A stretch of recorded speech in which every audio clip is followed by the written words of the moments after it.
We're live with the elder Miller and younger Miller. A little bit like Ensor. And I don't know what Terry Nation was thinking of by having two people called Ensor. Did you get confused by that, Jeff? No. Good. This entire interaction has been strange. No more confused than I normally am, anyway. So, initially, what did you think of the episode? Better than the last one? Yes, I would say so. Yeah, it definitely had a much better pace and kept things happening the whole time, and yeah, didn't have stuff that seemed like just filler, and so yeah, a much better constructed episode, and it seemed like it went by much faster because, like I said, they kept stuff happening the whole time. So Yeah, I think they had three plots. Well, one was the Travis and Serverland thing was setting up the next episode, but yeah, the only thing about bringing Bretai back is that we never had the episodes where Azonia was in charge. Yeah. I'm not getting that reference at the moment. I did mention it before, but on Robotech, the commander of the Zentradi forces, who just like Travis had like one half of his face mutated and covered with a thing. Bretai, like the Supreme Commander Dolza, was like, Bretai, you're doing a lousy job of handling the recovering the ship from the Micronians. That was the humans on Earth. So I'm putting Azonia in charge. So he got replaced, but after several episodes of her being in charge, she really didn't do any better. So he put Bretai back in charge. So when in Blake 7, when she did the same thing to Travis, I was like, where's our Azonia? We can get like the hot chick replacement for those episodes in between. Right.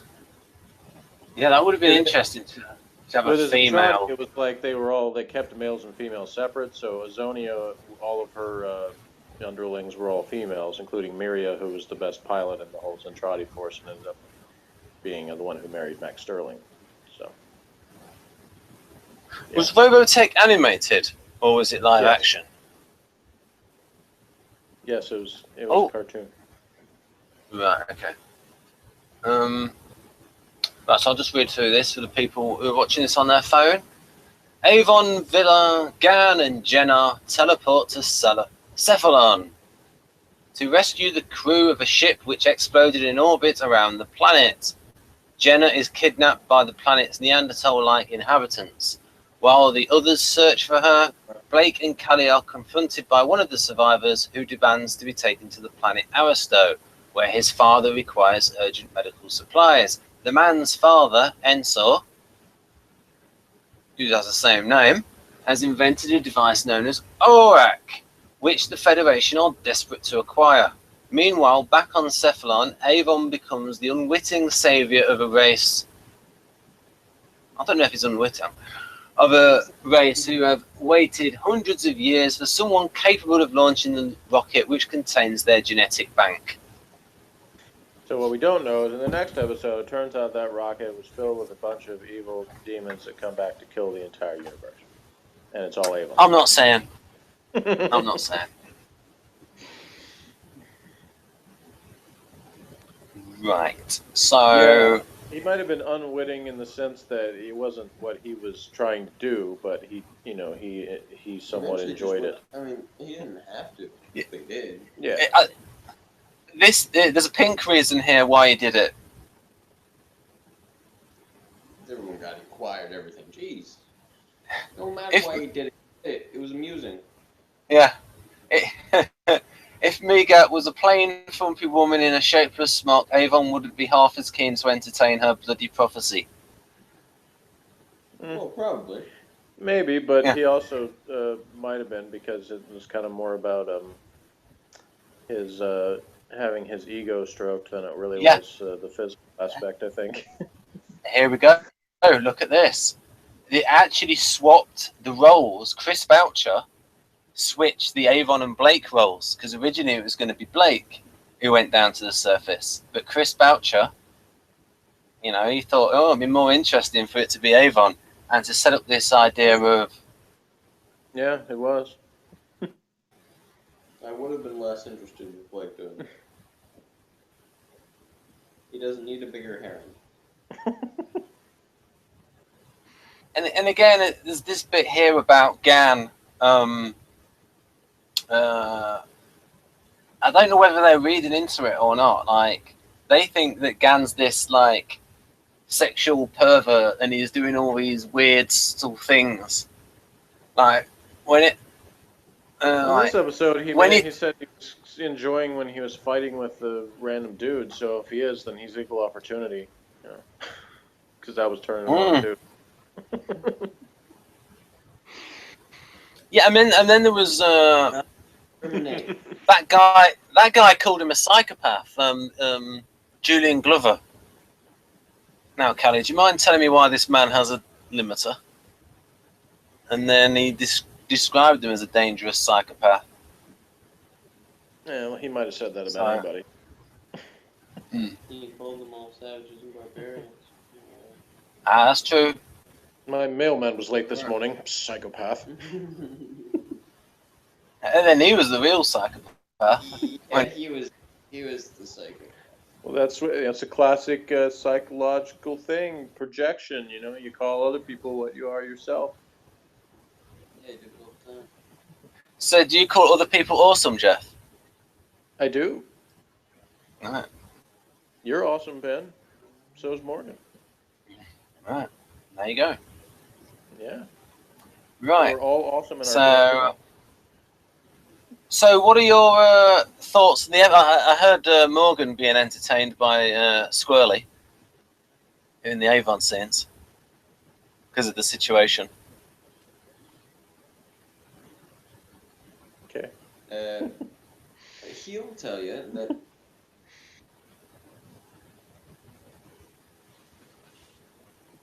You have come. Oh, the waiting is over. As it was promised, the Lord Avon will save our race. So, what'd you give it out of 10 then, Jeff?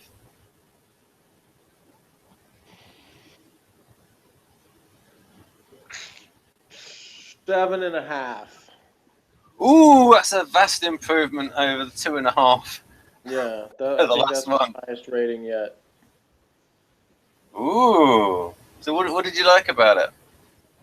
Well, like I said, I like the pace. I like that, there was something interesting going on through the whole thing. There was different dynamics. Like, I've told you before, I like it when you have, a situation where you have several characters that have like different agendas that they're trying to, kind of accomplish. And so, of course, we had the dude that's just trying to get back to save his father, the Federation who are using him and the other guy to get what they want. And then you had, and probably, even though she didn't specifically mention it, my whole thinking was that they were using that as a trap for Blake. Yeah. So, that was part of the thing also. And then, of course, you got like the random scavenger dudes on the planet, and then you got the chick who's trying to like save her people or, have Avon do it or whatever, she's waiting for that. And then, of course, they go down first to get the other dudes, and then later to get Jenna, since she doesn't make it up and gets captured. And so they got all these kind of things going on at the same time, where it's not just like we shouldn't talk about it. Didn't have to deal with her. She was tied up somewhere. So yeah, you got there were some good lines and some some action. So there was it held my attention.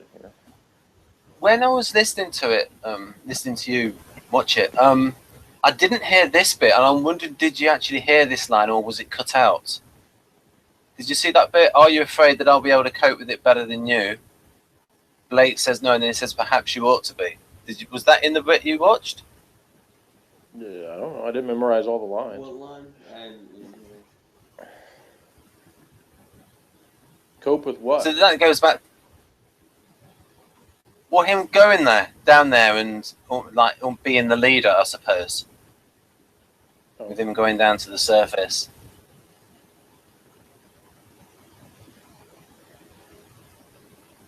Because there's that thing earlier on where someone said, Blake might not always be in charge.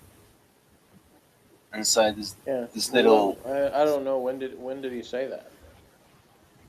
Oh, it was in an earlier episode. No, I mean this part. I'm trying to... before they went down... Before they went down to the surface. It's just that I didn't hear it on... everything else I heard very clearly. Well, I can go back into it if you want me to see. I don't know how good of a video that makes, but I mean... Well, we can check the length, because I've got the length here. The length of the episode was 49 minutes, 11 seconds. I've got 49:52, but that includes the little opening thing. Yeah, that's probably okay then. We'll probably not cut it down. The sound might have just cut out. Right. Could be. Because you were saying that you think they've made that smaller. Well, the one when they seating showed the area. one shot of it, it looked smaller than it did in the last episode when there was enough room for like 3 people sitting around the thing. And in this, it didn't look like there was enough room for that. So it seems like it changes size based on what they need for the episode. Also, the number of bracelets in this thing reduces over this. I think some people like steal them. Because this was a completely full earlier in the season.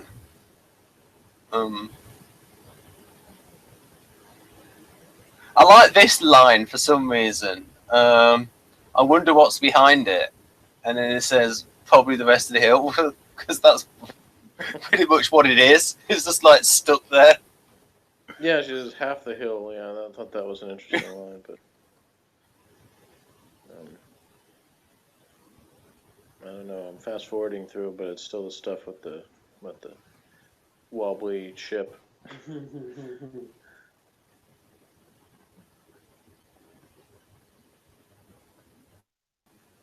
My comment on they landed on that planet because, I had said before that they looked like they were using this set from Brain of Morbius in that other episode, and this one, I was like, it's the set from Colony in Space. Because on that one they were like on the rocky thing, and then there was a door that the weird little alien dudes were behind. Colony in Space was made pretty early on in the Pertwee era, I think, and it's kind of in the middle. Yeah, it was like 71 or 72, somewhere in there. Yeah, and this was made in 77. Yeah.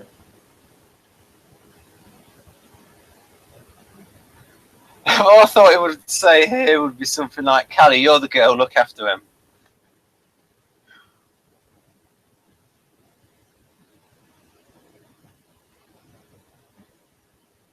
Yeah, I never heard that bit either from Blake. We're going down, because we'll go back down. All right, good. Yeah, because the Avon gives him a look back like, what the... There's sort of a knowing look between the two of them. Right.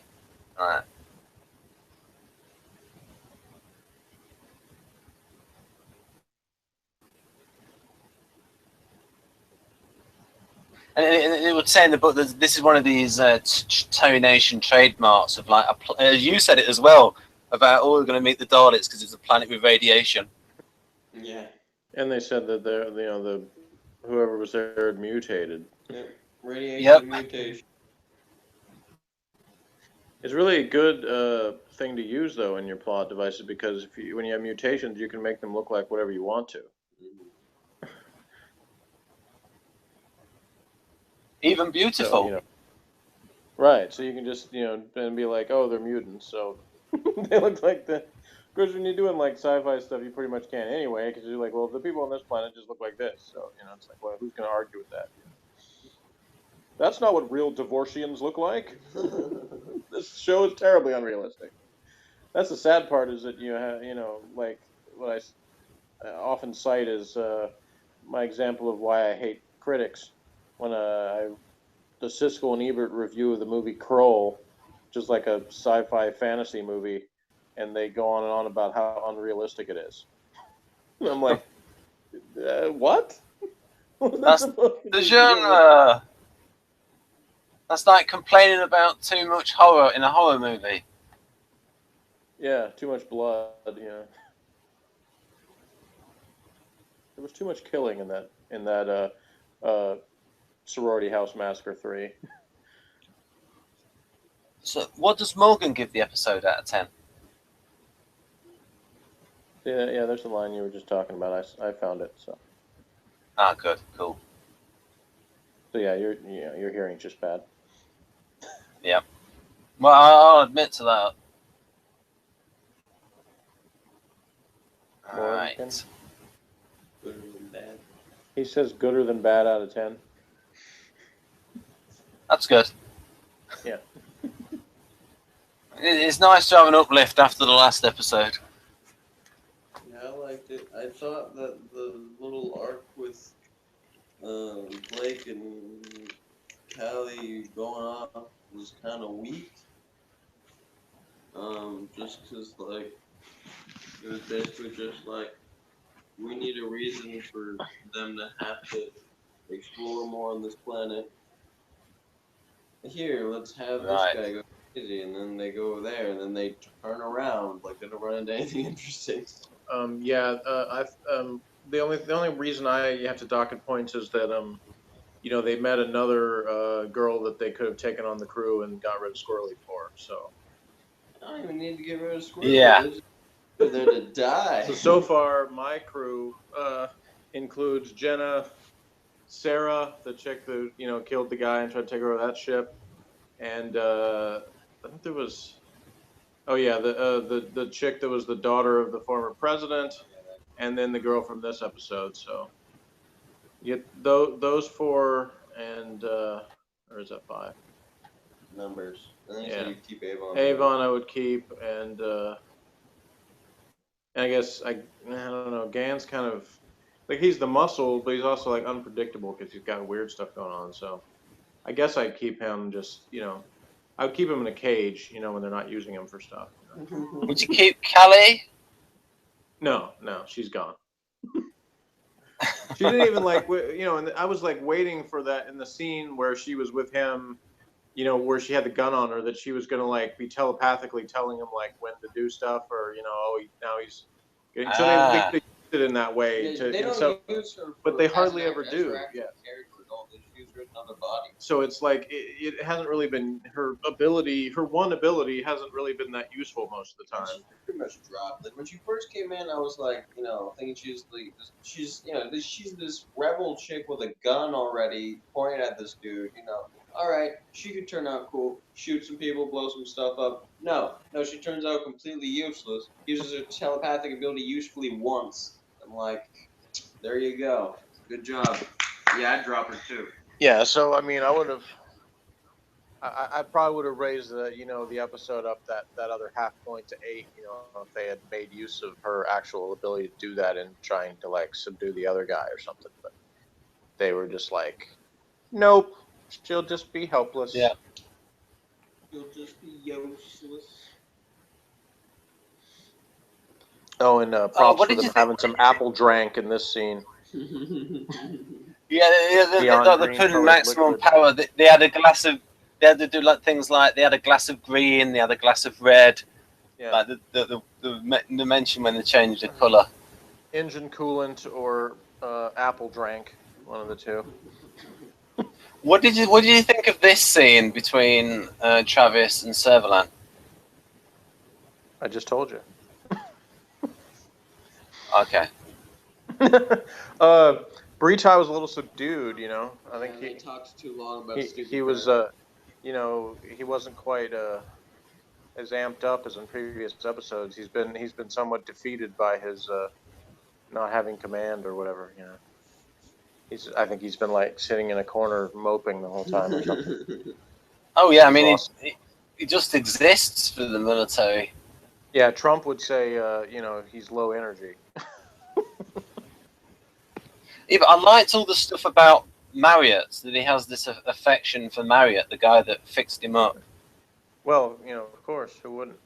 Marriott was a great guy. I mean, who doesn't love Marriott? I mean, Everybody loves Marriott. he even had that Except for her. he even had that hit in the '60s, "Love Is Blue." Right. What do you give out of 10 for Migat? You mean in what sense? Just as a character? Well, in many senses, as a character, for looks. I don't know, 6 or 7, somewhere in there. What about I mean, she's Morgan? no Sarah or Jenna, you know, but she was all right. Migat, yeah.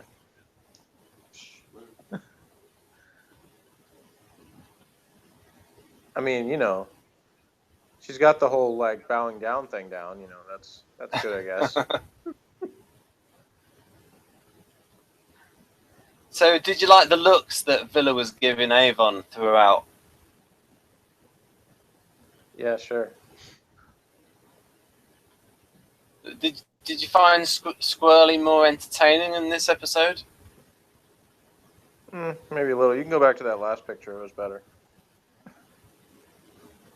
Oh yeah, what, Yeah, Jenna that- here? Yeah. Yeah, she looks great there. Fantastic. She looks good in this. I like her in this thing. It's very. Yeah, She wore the same thing I like in. the sparkly outfit better, but I mean, within that outfit, that's, you know, the fur hat's a good look. Yeah, frames her face well. She wore this in Project Avalon.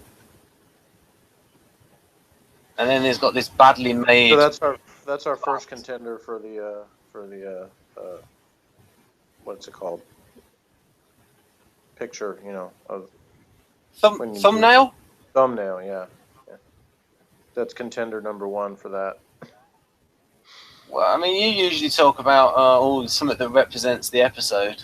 I know, and it really doesn't. Well, I didn't say the final choice. I just said it's contender number 1. You know? Yeah.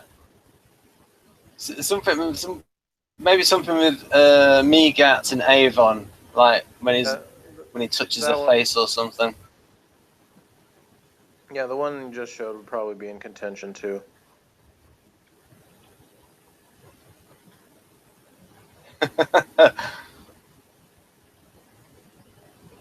Not that though. We don't need a close up of him. No. I like his timing about forgive me. I forgive you. Mm-hmm. He delivered it with such passion. Probably. Yeah, like how you said probably reminded me of Doctor Who. Yeah. In City of Death, where he says, "You're a beautiful woman, Yeah. probably." Yeah, that was brilliant. Like, Just you sort know, of like those MCs can't quite rise to the level of saying they're actually enjoying something. I'm probably enjoying it. Yeah. Or to like My tack on enjoyment the fact that circuits have been slightly stimulated. Or to like tack on the fact that the Doctor's not supposed to be interested in that sort of thing. Yeah, well, I don't know about that. He's just, you know, it's kind of a reinforcing he's like an alien, so he doesn't really see people the same way.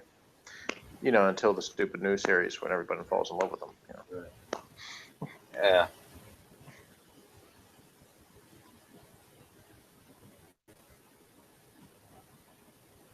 Alright, then just quickly going through these.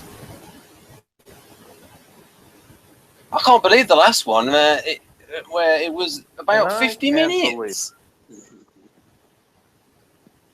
What? It was about 50 minutes the last one when we were talking about the one that weren't that good, Bouncy. Okay. Aren't they all about 50 minutes? Some are shorter, some are a little longer, but that's why I want to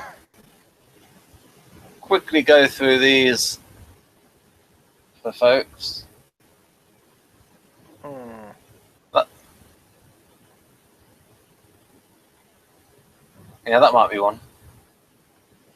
Yeah.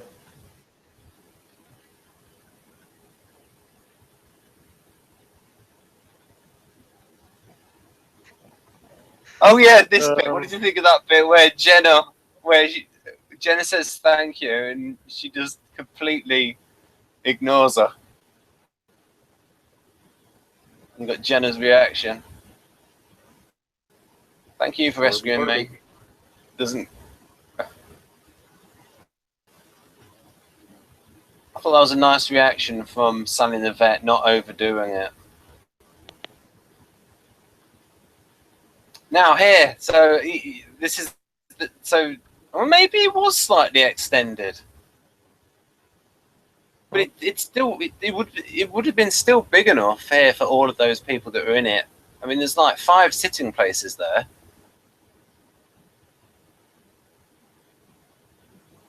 Yeah, I don't know, but like I'm here, Morgan. You look at this for a second. Like, doesn't it look like in that last episode when they were all sitting, like it was bigger than that? I mean, okay, Morgan doesn't know. He apparently. I think it was a different color. Yeah, I mean, it looked different than that for sure. It's like they reconstruct that each week, and it's slightly different. So this one. Yeah, I mean, maybe. This one they didn't need to have people sitting around it as much, so they didn't need to have as big a space for it. And it seems like it's further over too. Like I said, see, I wasn't lying about that. Like, you know, before you were talking about how when you could go in the door and it was over to the side, and then these things were like further to the left. Yeah, they might have just put it in the wrong place. Like they might move it. I mean, it might have been like a couple of more. So they can't make up their mind where it's supposed to be exactly.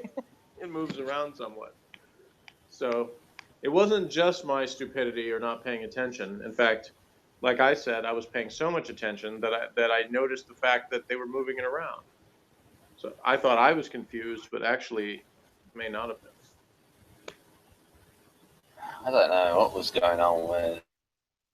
I mean, because they do want to shoot it from different angles, slightly different. And yeah, you're right. I mean, this whole thing is just going to be a unit that they move. The scene shifters, and not actually putting it together properly, and it looking a bit shabby. And it ends up looking shabbier.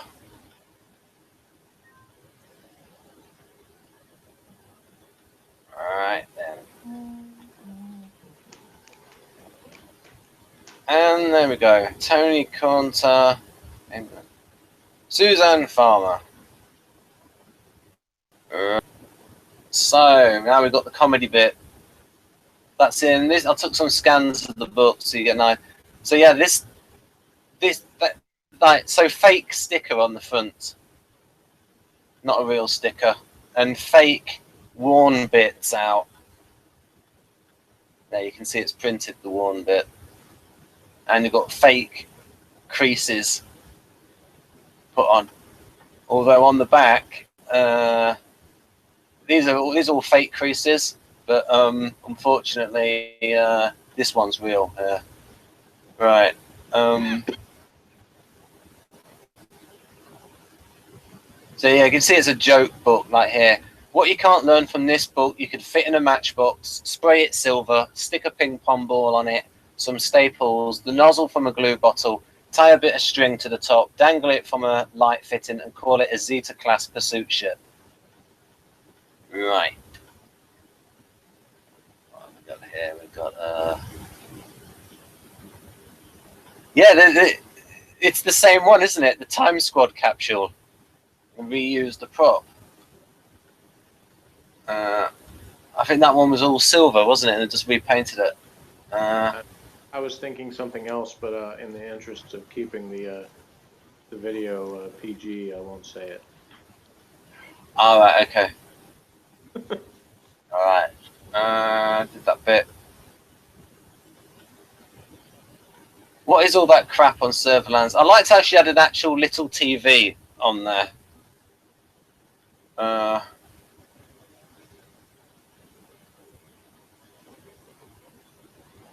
You need more than teleport up and down. You need the coordinates. You need to put people down in the right place. Okay, I'll do that next time. Why does Avon get his own special silver suit when the others have matching anoraks? I know. Oh, made himself. Because he's the stylish one. Yeah. Hmm. This is that. Have you seen it? Jeez. Go on there. What? What?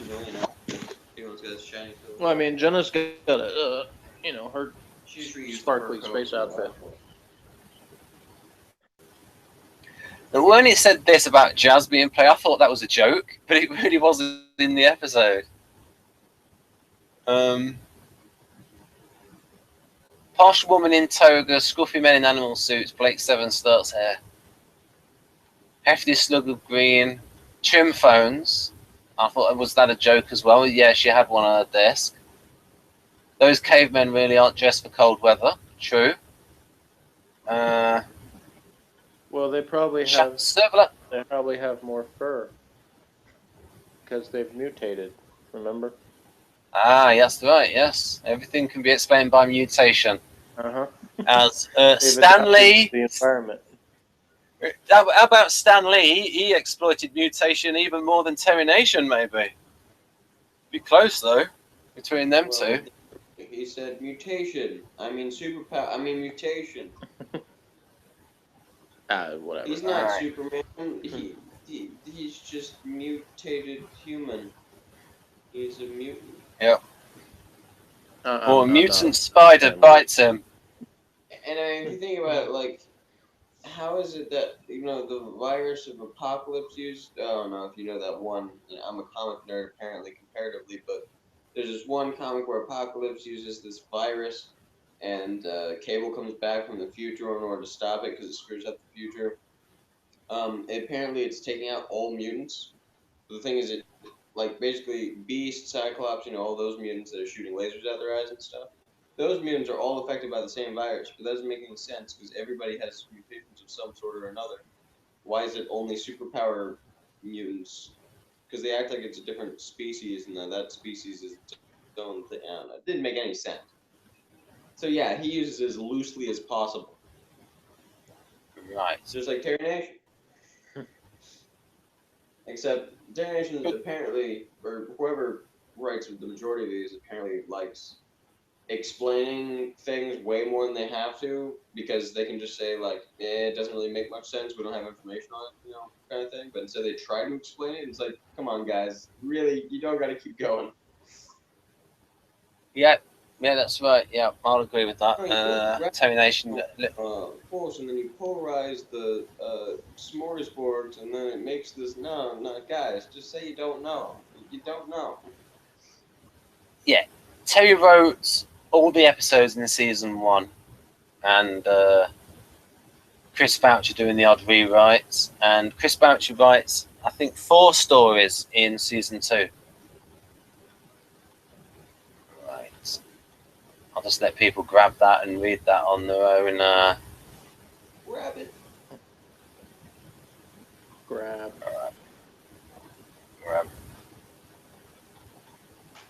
I mean, not this book really reads into things, like saying something like Servalan deliberately picked Marriott in order to stick it to Travis. Might have. Yeah, but we don't know for sure. And plus, it wasn't played that way. It wasn't acted that way by... I don't know. It seemed like it kind of was to me, because she got this grin on her face when she told him about that. Like, yeah, it was him. Deal with it. Maybe. Oh, damn, what happened there? Alright. Yeah, just quickly... that's why I said things like, you're almost as ruthless as me, and she says you underestimate. Yeah.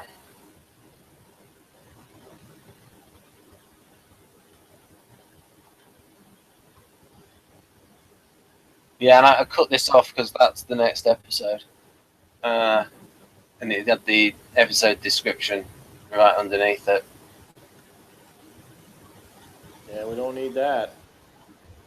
No, cut that off. Our hundreds of viewers will be terribly spoiled by that. Well, I mean, now I put it in the Blake 7 group. It's got 2,000 members, but get like 7 views. Yeah, well, hey. They're still Have you, getting. It's beating Homicide. Oh.